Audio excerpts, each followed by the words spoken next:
वो एक ऐसा देश है जो अपना स्वतंत्रता दिवस नहीं मनाता, क्योंकि जितने लोग पैदा होते हैं उससे ज्यादा लोग या तो मर जाते हैं या देश छोड़कर चले जाते हैं। 2008 से 2025 के बीच 14 बार प्रधानमंत्री बदल चुके। वो सब दुनिया में किसी भी कोने में कोई भी काम कर लेंगे, लेकिन नेपाल नहीं आना चाहते। जाग जाओ, क्योंकि अब जेन जी भी सत्ता पलटने लगा है।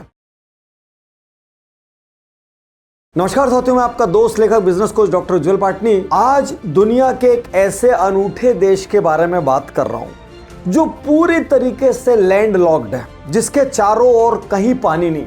वो एक ऐसा देश है जो अपना स्वतंत्रता दिवस नहीं मनाता, क्योंकि आज तक उस पर कोई कब्जा ही नहीं कर पाया। दुनिया का एक ऐसा अनूठा देश जिसका फ्लैग रेक्टेंगुलर या स्क्वायर नहीं है बल्कि ट्रायंगुलर है। दुनिया का एक ऐसा अनूठा देश जो चाहे तो पर कैपिटा इनकम में दुनिया के टॉप 10 कंट्रीज में से एक हो सकता है, लेकिन भयंकर भ्रष्टाचार, स्लो डिसीजन मेकिंग की वजह से वहां पर भारी अनएम्प्लॉयमेंट है। जो महज पानी से बिजली बनाकर, मतलब हाइड्रो पावर की वजह से साल में $7 बिलियन कमा सकता है, जिसके पास 83,000 मेगावाट का हाइड्रो पावर है, वो आज भी महज 3000 मेगावाट का यूज करता है। एक ऐसा अनूठा देश जिसकी पॉपुलेशन हर साल कम होते जा रही है, क्योंकि जितने लोग पैदा होते हैं उससे ज्यादा लोग या तो मर जाते हैं या देश छोड़कर चले जाते हैं। एक ऐसा देश जिसकी अपनी कमाई से ज्यादा पैसा उसके पास दुनिया भर में जो उसके लोग फैले हुए हैं उनके रेमिटेंस से जमा होता है। एक ऐसा देश जहां पर बैंक लोन की दर इतनी कम है कि कोई चाहे पैसा ब्याज पर ले ले, लेकिन सरकार ने काम करना इतना कठिन बनाया हुआ है कि लोग काम नहीं कर पाते। एक ऐसा देश जिसमें दुनिया में 14 में से 8 टॉलेस्ट पीक हैं, जिसकी टूरिज्म की इनकम कहीं की कहीं जा सकती है। एक ऐसा देश जिसमें आज तक सड़कें ठीक नहीं और एक भी रोड पब्लिक प्राइवेट पार्टनरशिप के तहत नहीं बनी, जहां पर जो नॉर्मली भारत में 2 घंटे में सफर तय हो जाए उस देश में 9 घंटे लगते हैं। और इस छोटे से देश की पॉलिटिकल अस्थिरता का आलम देखिए।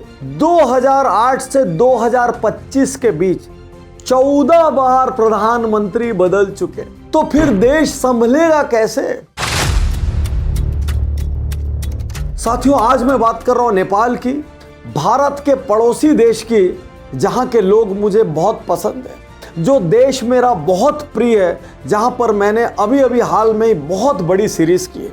जब मैं नेपाल पहुंचा, वहां खूब सारे उद्योगपतियों से मेरी मुलाकात हुई, बहुत सारे स्टूडेंट से, प्रोफेशनल से, अलग अलग किस्म के एम्प्लॉयज से मेरी मुलाकात हुई, और सब एक बात कहते थे, यदि नेपाल में कोई विजनरी गवर्नमेंट आ जाए तो नेपाल दुनिया के सबसे अमीर देशों में से एक बन सकता है।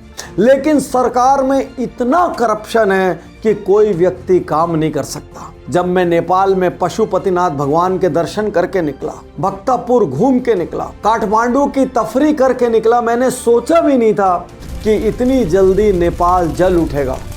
पिछले कुछ दिनों में क्या हुआ? नेपाल की संसद को जला दिए, नेपाल का सुप्रीम कोर्ट जला दिए, वहां के मंत्रियों को दौड़ा दौड़ा कर सड़कों पर पीटा और लगभग 23 लोगों की मृत्यु हो गई।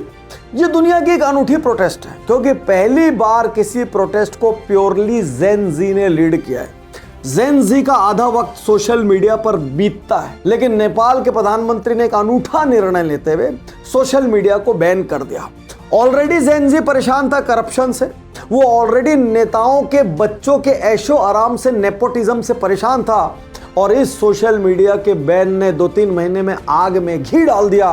पूरा जेन जी यूनाइट हो गया और उसने कभी न देखी गई ऐसी आंधी लाई और पूरा नेपाल हिल गया। प्रधानमंत्री को तुरंत भागना पड़ा, दूसरी जगह शरण लेनी पड़ी, सैकड़ों नेताओं को जान बचाकर इधर उधर छुपना पड़ा। यहां पर नेपाल के जेन जी फैक्टर को समझना बहुत जरूरी है। नेपाल की जो मीडियन एज है वो लगभग 25 साल की है। ये खूब अवेयर लोग हैं, क्योंकि नेपाल का जो एजुकेशन रेट है वो 70% से भी ज्यादा है। मतलब वहां के अधिकांश लोग शिक्षित हैं और हर 2 आदमी में 1 आदमी के पास सारे सोशल मीडिया अकाउंट है। तो सोशल मीडिया के लिहाज से नेपाल का घनत्व बहुत ज्यादा है, और यदि आप उसी सोशल मीडिया को बैन कर देंगे तो क्या होगा। उसी सोशल मीडिया ने लोगों को यूनाइट कर दिया, और यूनाइट करके नेपाल में खूनी हाहाकार मच गया।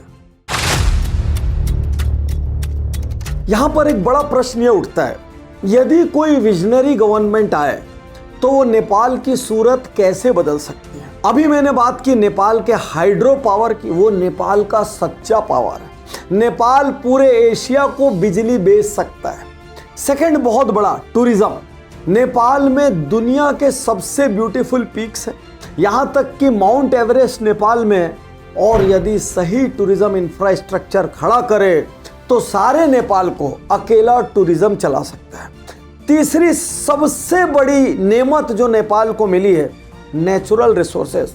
नेपाल की जमीन नहीं है, सोना है।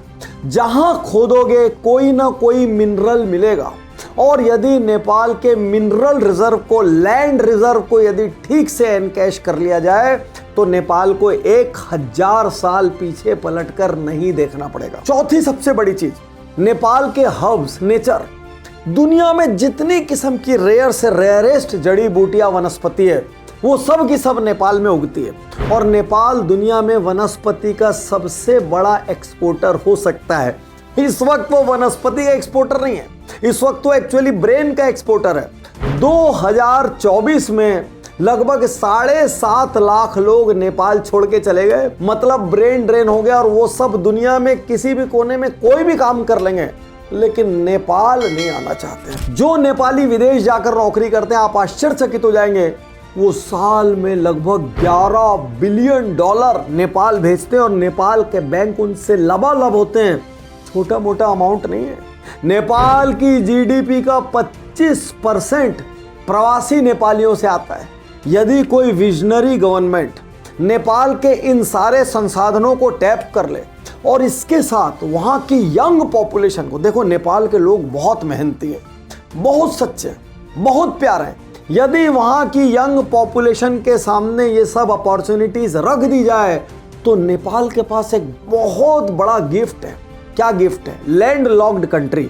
तो जो कंट्री लैंड लॉक्ड है वो कितनी जगह कॉरिडोर्स बना सकती है। जितने देश नेपाल को घेरते हैं, जिसमें प्रमुख रूप से चाइना और इंडिया है, जिसमें इंडिया से तो मल्टीपल जियोग्राफीज से नेपाल में एंट्री की जा सकती है। यदि ये कॉरिडोर्स बना ले, यदि नेपाल अपनी चीजों को एक्सपोर्ट करने लग जाए तो नेपाल कहीं का कहीं जा सकता है। नेपाल को एक यंग नेतृत्व की बहुत सख्त जरूरत है। नेपाल को ईमानदार नेतृत्व की बहुत सख्त जरूरत है, और नेपाल को करप्शन से बरी होने की बहुत सख्त जरूरत है। जहां जहां भी करप्शन गले तक आ चुका है, जहां जहां भी ब्यूरोक्रेट हर साइन करने के पैसे मांग रहे हैं, जहां जहां भी बिना कमीशन, बिना रिश्वतखोरी के काम नहीं हो रहा है, जहां जहां भी सरकार जनता की नीड से आंख बंद करके बैठी है, जाग जाओ, क्योंकि अब जेन जी भी सत्ता पलटने लगा है।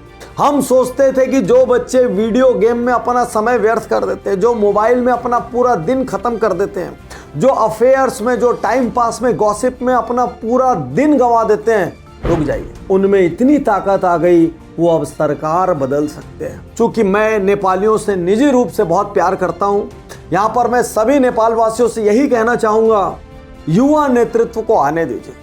छांट छांट के इस बार ईमानदार लोगों को आगे लाइए, लेकिन ये काम बिना हिंसा के हो सकता है। ठीक, ये काम बिना लोगों को खत्म किए, बिना आगजनी किए भी संभव है। आपने एक बार दहशत फैला ली, लोगों ने आपकी ताकत देख ली, अब रुक जाइए। अब एक शांतिपूर्ण परिवर्तन की ऐसी मिसाल बनाइए कि आपको देख के बहुत सारे दूसरे देशों में जो करप्शन फैला है, वहां के भी जेन जी जागें और अपने अपने देश की सत्ता को उखाड़ फेंकें। युवा शक्ति को कम मत समझिए। मैं तैयार हूँ, मैं तैयार